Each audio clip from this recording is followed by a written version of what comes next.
Seth here again. So, for a while, I've been wanting a new action cam, like a GoPro. I have an old Hero 2 that you've probably seen some videos with. And honestly, it's getting pretty old and decrepit. Like, it records in 1080p, and it's, you know, some good quality video, but the features are really old. It's kind of bulky for an action cam. And it's really just, there's all sorts of new features out nowadays, and I was like, I want to see if I can get a piece of that and get some good video to show you guys. However, the Hero 4 and the Hero 5, I think they're coming out with now, or I don't know. I'm not really up to date on GoPros. They're so expensive, like $400, $500, and then you don't even include the accessories. You know, it starts getting so expensive. So I was like, man, I wish there was an option where I could get a pretty good action camera without spending $500. You know.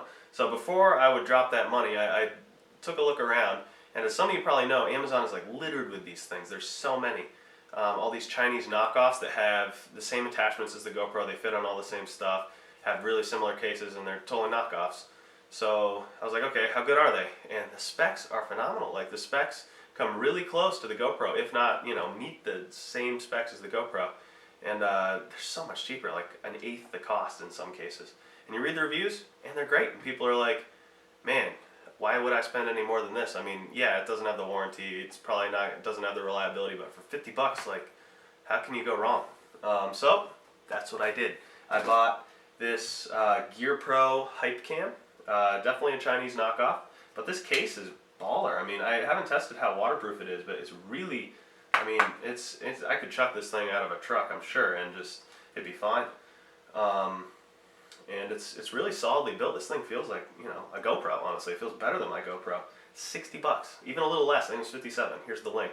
But anyway, it comes, this thing records in 4K, 2.7K, 1080p. Those are all 30 frames. No, 4K is 30 frames per second, 2.7K is 30 frames per second, 1080p, 60 frames per second. That's some awesome footage. And then 720p, 120 frames per second for cool slow-mo. And then it'll record, or it'll take 16 megapixel pictures. That's great. That's awesome. 60 bucks. That's a really good camera. So I was like, okay, I can't go wrong. It could be pretty crappy and it could be under those specs for 60 bucks. I don't really care. So I got it, tested it out. No complaints thus far. It does what it says, honestly.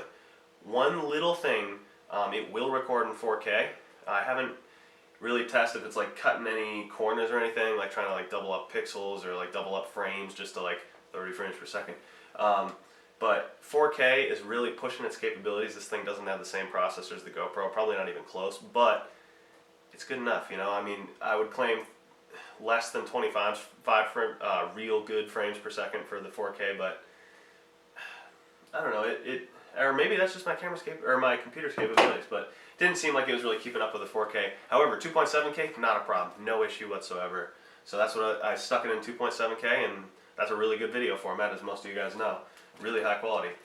And stuck it in 2.7K. It comes with all these cool attachments. And then I bought another kit with a bunch more attachments, including like this selfie stick and a suction cup. Basically, all I did was I took 2 test videos, made sure it worked, stuck it on my truck, and took it out on a trail. So with, you know, I'll shut up now. And without further ado, here's the footage I got out on the trail. This trail is Gulf Road, just a few miles from me. Not bad, not a hard trail.